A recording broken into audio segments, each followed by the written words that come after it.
Hello dear students, मैं संतोष कुमार प्रयागराज से। इस वीडियो में हम प्रश्नावली 6.1 के क्वेश्चन नंबर 3 और 4 को सॉल्व करेंगे। पार्ट बी का ये वीडियो है। अगर आपने पार्ट ए नहीं देखा तो वीडियो के डिस्क्रिप्शन में आपको लिंक मिल जाएगी, आप ज़रूर चेक कर लेना। तो सबसे पहले बात करते हैं क्वेश्चन की। वीडियो शुरू करने से पहले सब्सक्राइब कीजिए ऑक्सी कोचिंग यूट्यूब चैनल को और बेल आइकन को ऑल पे कीजिए, जिससे फ्यूचर में कोई वीडियो आप मिस ना करो। अगर आपने पहले से ही सब्सक्राइब कर रखा है तो थैंक यू वेरी मच। तो देखो, सबसे पहले बात करेंगे क्वेश्चन नंबर 3 की। तो हमने क्वेश्चन नंबर 3 का फिगर पहले ही बना लिया है। अब हम क्वेश्चन को पढ़ना स्टार्ट करते हैं। तो आकृति 6.15 जो कि आपको सामने बनी हुई दिख रही है, आकृति 6.15 में यदि P Q R equal to P R Q, यानी कि पी क्यू आर यानी ये वाला कोण इक्वल टू किसके, इस कोण के बराबर है, यानी कि क्यू आर पी या पी आर क्यू के, तो सिद्ध कीजिए कि P Q S equal to कोण पी आर टी है। तो इजी है, देखो स्टार्ट करते हैं। यहाँ से स्टार्ट करते हैं हल। तो हल में हम आपको पता ही है कि जो चीज़ दिया है उसे सबसे पहले लिखेंगे, क्योंकि वो उसी को तो और हमारा समीकरण में मिल जाता है।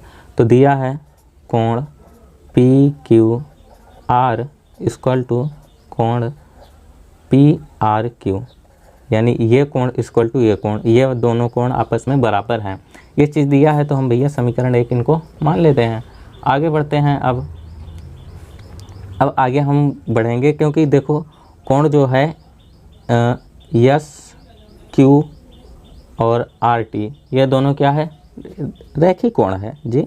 कोण यस क्यू और आर, यानी कि ये कोण, ये वाला पूरा कोण कितना है, 180 डिग्री का होगा, क्योंकि रैखिक कोण है। तो हम यहाँ पे लिखेंगे कि चूँकि यहाँ पे हम सिंपल, आपको पता ही है कि रैखिक कोण है, तो हम इतना डिटेल में नहीं बताते हैं, डायरेक्ट हम लिखना स्टार्ट करते हैं। तो कोण कौन सा ले लें, पी क्यू एस प्लस कोण पी क्यू आर। कहने का मतलब कोण पी क्यू एस, यानी कोण पी क्यू एस, ये वाला कोण और ये वाला कोण, ये दोनों मिलके 180 अंश होंगे, बिल्कुल होंगे, क्योंकि एक ही रेखा पे बना हुआ कोण है और एक ही पॉइंट पे बने हैं। ठीक है, तो ये समीकरण 2 हो गया। उसी तरीके से हम इसे भी लिख लेते हैं। अब इसे कैसे लिखेंगे कि कोण, यहाँ पे पुनः शब्द का आप उपयोग कर सकते हो, कोण पी आर टी प्लस कोण पी आर टी हुआ कोण पी आर क्यू। कोण P R T plus P R Q बराबर कितना होगा, ये भी 180 अंश का होगा, क्योंकि ये दोनों कोण मिलके आपस में 180 डिग्री का कोण बनाएंगे। अब ये समीकरण हुआ 3। टोटल इसमें 3 समीकरण हो गया, इसमें तो समीकरण ही काफ़ी ज़्यादा बन गया। अब समीकरण 2 तथा 3 से यहाँ पे लिखेंगे कि समीकरण 2 तथा 3 से। अब देखो, ये जो हमारा दूसरा कोण है ये भी 180 अंश के बराबर है, और तीसरा कोण है ये भी 180 अंश के बराबर है। तो कहने का मतलब इस 180 के स्थान पे हम ये चीज़ लिख सकते हैं, क्योंकि ये दोनों भी आपस में बराबर होंगे। अभिगृहित या कोई अभिधारणा थी तो उसमें आपको पता होगा।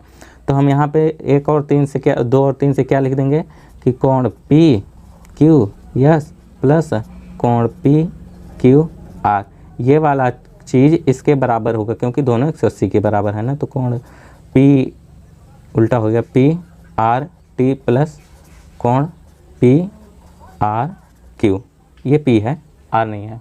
ठीक है, अब एक चीज़, ये समीकरण 1 में देखो क्या लिखा है। समीकरण 1 में लिखा है कि P Q R equal to P R Q, यानी P Q R equal to P R Q. तो यहाँ पे जो पी क्यू आर है इसे हम पी आर क्यू लिख सकते हैं, डेफिनेटली लिख सकते हैं। समीकरण 1 से कोण पी क्यू एस सेम उतरेगा।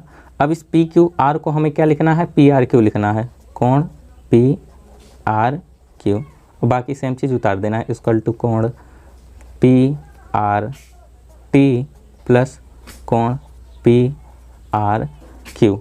अब देखो यहाँ पे भी पी आर क्यू है, यहाँ पे भी कोण पी आर क्यू है, तो ये दोनों कोण कटेंगे, बिल्कुल कटेंगे।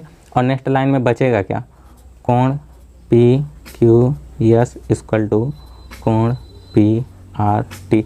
यही चीज़ बचा है और यही चीज़ हमें प्रूफ करना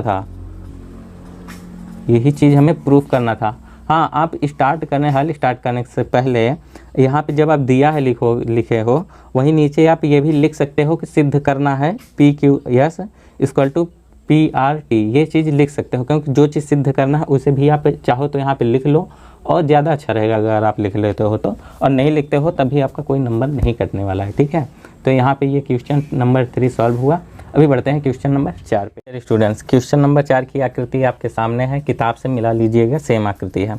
अभी हम क्वेश्चन पढ़ना स्टार्ट करते हैं।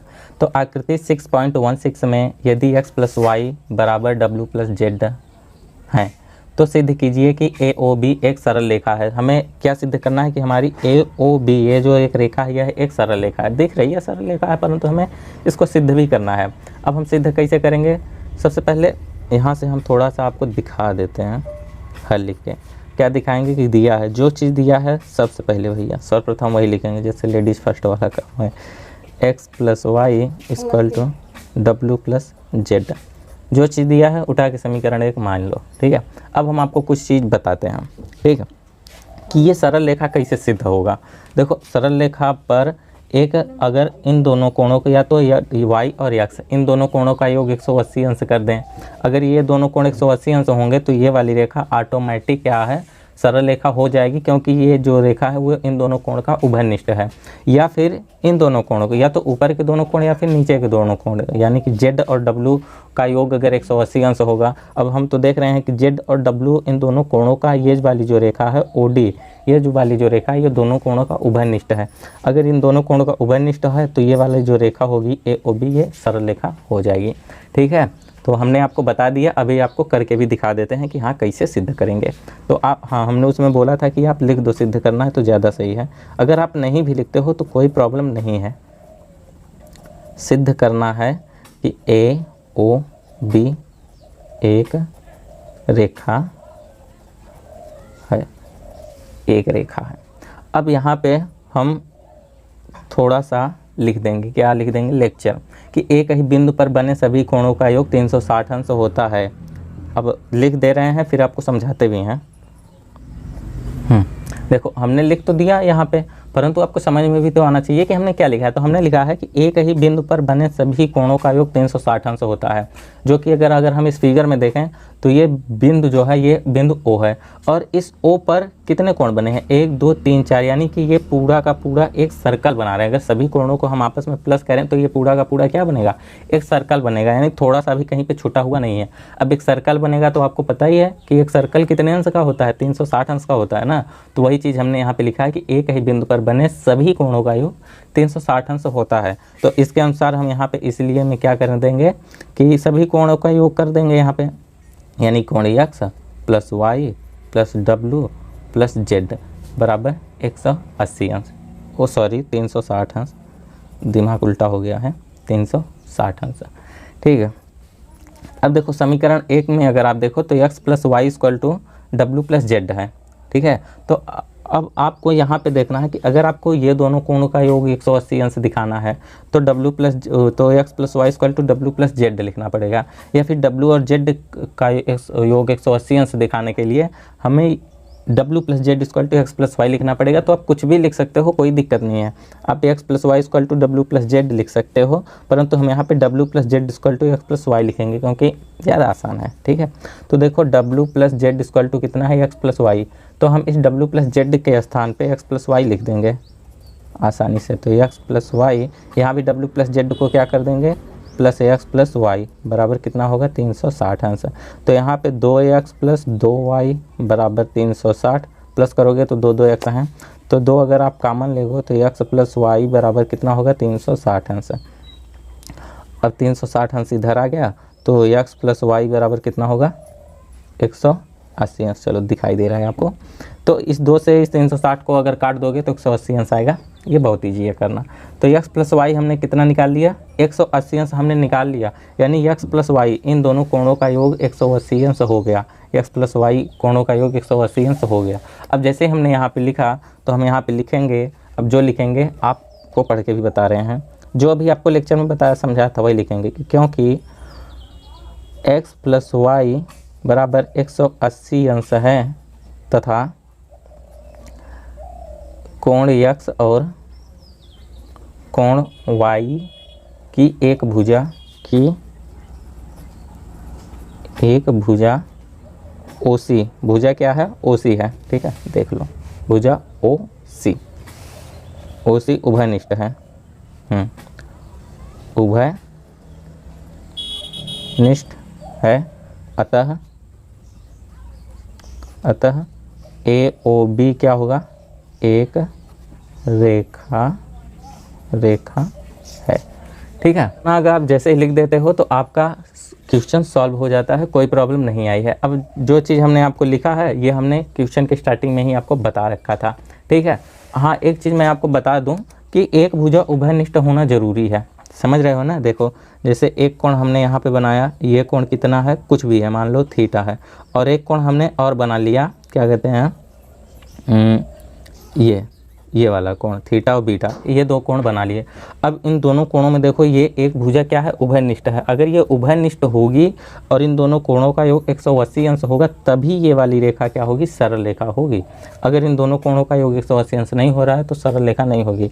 अब एक चीज़ और मान लो एक कोण इधर हमने बनाया और एक कोण हमने और इधर बनाया, ठीक है। अब इन दोनों कोणों का योग 180 अंश है, परंतु उनकी एक जो भुजा है वो उभयनिष्ठ नहीं है, तो कोई सरल रेखा नहीं होगी। तो ये बहुत कॉमन चीज़ थी, तो हमने आपको बता दिया। तो इस वीडियो को देखने के लिए आपका बहुत बहुत शुक्रिया। इस वीडियो को भी हम यहीं पे समाप्त करते हैं। अगर आपको वीडियो पसंद आई है या फिर कोई प्रॉब्लम है तो आप कमेंट में हमसे बेशक पूछ सकते हो। इस वीडियो को देखने के लिए बहुत बहुत शुक्रिया। कितनी बार हमने आपको शुक्रिया दे दी, तो फिर आप चाहो तो हमारे चैनल को भी सब्सक्राइब करके नेक्स्ट वीडियो का भी आनंद उठा सकते हो। तो मिलते हैं आपसे अगले वीडियो में, तब तक के लिए बाय बाय, टेक केयर, ख्याल रखना अपना, बाय।